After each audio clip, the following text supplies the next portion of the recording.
Hold the thought, pay attention. So this is what I want y'all to do, chat. There's 2 meditations here. One we're going to teach you guys in a little bit. So first meditation is pay attention to yourself. And notice what happens when you have a goal and you're looking for motivation. Notice the thought that would get you to go. And then notice what happens to it. Don't even try to hold it at first.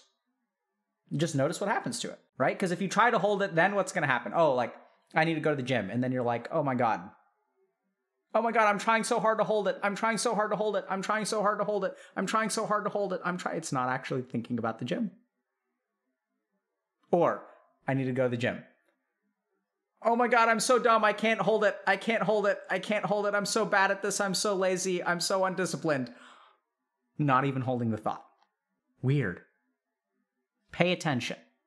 So understand first, chat. Open up that user manual.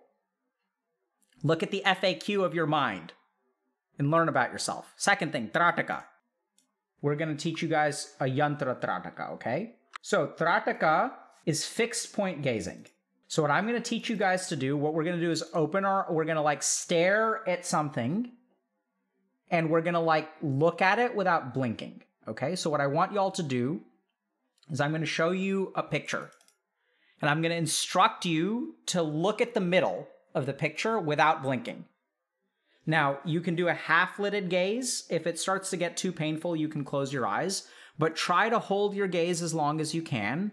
Your eyes will start to tear up a little bit, which is totally fine. That's actually like a good thing. It's going to lubricate your eyes if they start to dry out. We're going to keep our eyes open for about 30 to 90, probably 60 to 90 seconds. If you need to close them before that, that's totally fine. We're going to stare at one point, and then I'm going to instruct your mind what to do. Okay? So I'm going to tell y'all to concentrate at one thing. So your eyes are going to be pointing to one thing, like this. But I'm going to tell your attention to move around the periphery. So I want you guys to stare at my nose, but pay attention to the corner of my chair. And you can sort of see it in your peripheral vision. Does that make sense? You can move your attention away from where your eyes are focused. I want everyone to sit up straight. Okay? So this is the Sri Yantra that's on Wikipedia, okay? If anyone's looking for a source. So what we're going to do, I want y'all to start by closing your eyes. Just close your eyes first. Sit up straight. We're going to take a deep breath in and out.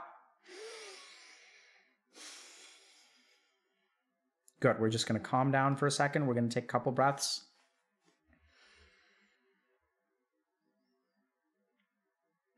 And now, I'm going to ask you to slowly open your eyes and stare at the red dot right in the center. Okay? We're not going to blink now. Stare at the red dot. Focus on it. Look at it, look at it, look at it. We're going to just focus on that red dot. Your mind will be distracted by the sensations of not blinking, so that's okay. Just keep looking at the dot. Try to return your attention to it. Squint if you need to. Oh, I haven't done this in a while. I'm out of practice. Woo. Okay. Just look at the dot. Gently, gently now. Gently. Relax. So notice that as you let the tension out, it becomes easier to look. Deep breath in and out.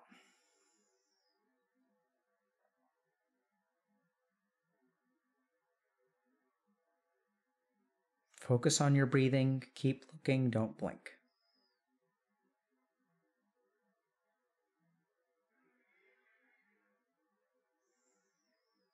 Okay, now as you stare at the red dot, I want you to focus on the yellow triangle around it. Don't move your eyes, but let your attention move to the yellow triangle.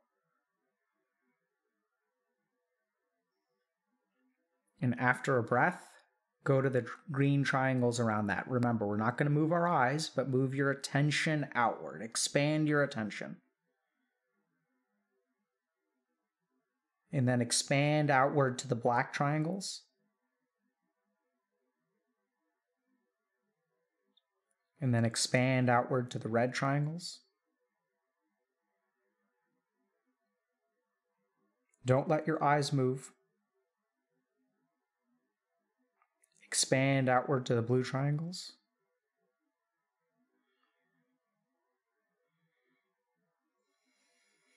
Nice deep breath, subtle.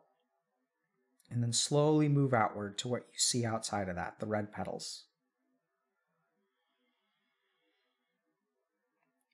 And then the yellow petals. Take a deep breath in. Close your eyes. Feel the relief and notice the after image. Look at the center of the after image.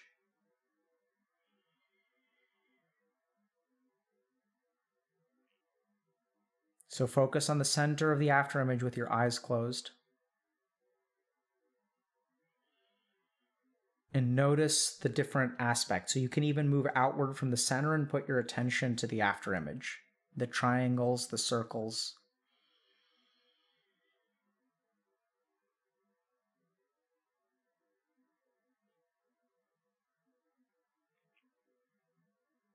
Then you may even notice it's like hard to hold on to the image.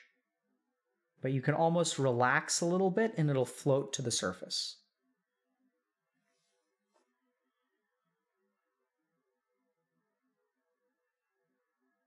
So what we're going to teach you how to do is let it float forward. So look at it, concentrate on it, but if you hold on too tight, it may become too hard.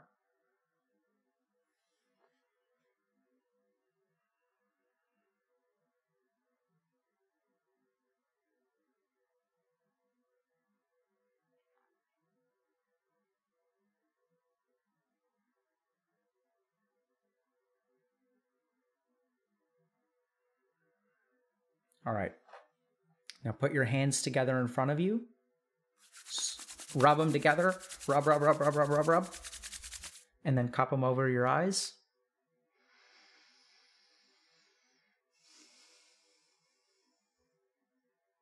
Deep breaths in and out. Now slowly open your eyes and let your eyes come down. Let your hands come down. It's okay. Blinking is fine. Better to blink than hurt yourself. Okay? Chat, this is a forbidden jutsu. It is a powerful technique. There's so much to understand about this technique. It will teach you guys so many different things. So, take-home points. Number 1, do what you can. If you need to blink, you need to blink. Okay? Practice. Practice, practice, practice. Practice makes perfect. Right? So, adept meditators can comfortably do this for 20 minutes, 30 minutes, arguably maybe even up to an hour. I don't know. I don't think I've ever done Trataka for longer than half an hour. And the interesting thing is that there's a very cool physiology behind it too, the way that your photoreceptors work and stuff like that. But the key thing here is focus. That's all you guys really need to learn from this. And there's a lot of other benefits too. People who do Trataka really well learn because we think about focusing as effortful, right? I don't know if people get this, but optimal flow state is not a state of stress. It's a state of relaxed focus. So Trataka is the best practice to learn relaxed focus. And it's especially in the second phase of Trataka after we close our eyes. Because if you're too stressed, the image is shaky and you have to step back and the image will float to the surface. But holding it there, if you step back too much, it'll slip away. So it's this sweet spot of attention and focus. Right? So if you didn't see the image, that's okay. So the image is going to become more clear the longer you're able to keep your eyes open. Okay, and there's a physiologic reason for that, and it has to do with the way that your I think rhodopsin is the pigment, exhausts in your eyes and how it needs to get replenished. The shape is called a yantra. That is Sri Yantra. And there's also spiritual elements to this practice as well. By the way, there's a lot about this stuff in Dr. K's guide for people who are curious in more about it. But there's even a spiritual component where the object that you concentrate on is supposed to cultivate a particular kind of spiritual energy. Now, when I teach meditation, I sort of have 3 kind of perspectives on it. One is psychological, one is neuroscientific, and one is spiritual. Or physiological as well. So this practice, I feel really confident. And the psychological effects and the neuroscientific effects. I understand the physiology of what happens in your eyes and like why it happens and stuff like that. The spiritual stuff, I personally place value in, but you don't need to. People are curious about that. We can teach you guys about different kinds of yantras and cultivating, cosmic energies and all that good stuff. But let's set that aside. So let's just be a little bit scientific today and focus on the psychological and experiential aspect, and also like the neuroscience of how meditation helps motivation. So someone's asking, why does this help motivation? Because we just explained that motivation is the ability to hold one thing in your mind for an extended period of time. And this is the practice that's basically like push-ups for that. Someone's asking, if you want to quit something, can you think about not doing it? No. Because, wait, hold on. This is a tricky question. If you want to quit something, can you think about not doing it? No. Because then you're thinking about not doing it. If you want to quit something, you can not think about it. That'll work. And I know it sounds kind of weird, but think about all of the things that you've quit. Why did you quit them? Because you stopped thinking about them. Right? So if you think about getting into a game, right? Oh, there's a bunch of hype, there are a bunch of advertisements. Each of those advertisements is putting the thought in your head. Then you see your favorite streamers playing beta, and it's like, oh my God, then you're thinking about it more and more. Then you play the game. You play it for 8 hours, and during that 8 hours, you're thinking about the game. And then when you go to bed at night, you're thinking about the game. And when you wake up in the morning, you're thinking about the game. And then what do you want to do? You want to play it. Think about the games that y'all used to play when you were 9. Why don't you play them anymore? Do you think about them and not play them? No, you stopped thinking about it, right? Why do we stop playing games, chat? Because we stopped thinking about them. Can you go too far? OCD? Absolutely, you can go too far. And that is exactly what OCD is. I don't know if someone's joining late, but we literally talked about OCD. So check out the VOD, I guess. So someone's asking, where can I learn all of this Ayurveda knowledge like you? So first thing to understand, this isn't about Ayurveda. This has very little to do with Ayurveda. So this is more yoga. And it's because people have been asking me that question, hey, Dr. K, where can I learn this stuff? That's why we put together Dr. K's guide. Because it's not Ayurveda. I can't point y'all to a single book. What we teach on stream is a synthesis of knowledge. It includes all the... Oh, hold on. Let me think of it. It includes all the crap on the bookshelf, right? There are books on Ayurveda. There are books on neuroscience. There are books on psychology. There are books on yoga. There are books on meditation. There are books on Buddhism. We try to put it all together for you.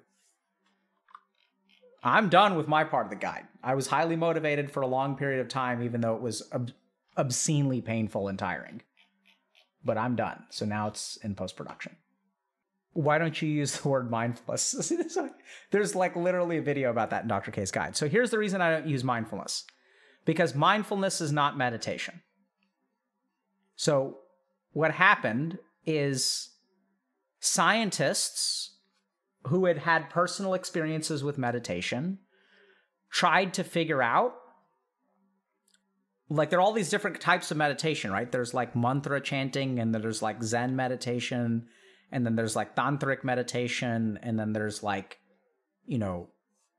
meditation and Kriya meditation. And so people were sitting there how do I understand, how can we study this? Because it's so different. And so what they did is they settled on mindfulness. So what they did is they took all of the meditative traditions and they tried their best to reduce it down to the most common component. And what they settled on was mindfulness. And then we started studying mindfulness. And the way that I describe it is there's bread, there's pasta, there's couscous, there's rice, and then there are carbs. And so there's value in understanding carbs, but I don't want to feed people carbs. I want to feed people rice and bread and couscous, right? Those are the real thing. You can reduce something to its most basic building blocks. But in my experience, meditation is, in a sense, better than mindfulness. Or mindfulness is just one branch of meditation, because there are a lot of different branches of meditation, and mindfulness is just one of them. It's in a specific branch. So we teach some kinds of mindfulness, but sometimes we don't teach mindfulness. We teach dharanas, which are the opposite of mindfulness. So Trataka is not mindfulness. Mindfulness tends to be cultivating the witnessing attitude, which is observing things. Dharana is different because it's focusing your mind. It's not observing something, it's forcing it into a place. And so when I work with patients with trauma, I do not teach mindfulness. Because when you have trauma and you have psychological defense mechanisms that are trying to keep it buried, and you just like observe it and you let it out, like those people don't do well. And so even if you look at the techniques, the mindfulness techniques that work for people with trauma, they're not really true mindfulness. They're actually grounding techniques, which is different. They're focusing techniques. They're actually the exact opposite of mindfulness. But we just call it mindfulness in the scientific community. Because no one, now that science has discovered something, they think they understand it, which is what happens with science. How often should we do this meditation? I would say at a minimum of every other day, ideally every day. 5 to 20 minutes. Sakshi Bhav. Sakshibhav. It means witnessing attitude in Sanskrit. It's just it's the most actually basic state of consciousness on the path to meditation. Yeah, so people are asking how to do this. So what I would say is start with 30 to 60 seconds of open-eyed Trataka and then close your eyes and do that. And then you can try again. And eventually what you want to do is try to extend the amount that your eyes are open, because remember, you're going to have the eyes closed for the same amount of time. So if I can hold my eyes open for 90 seconds, and then I keep my eyes closed for another 90 seconds or 2 minutes or 5 minutes, that's fine. And then over time, you want to work your way up to 20 minutes of total practice.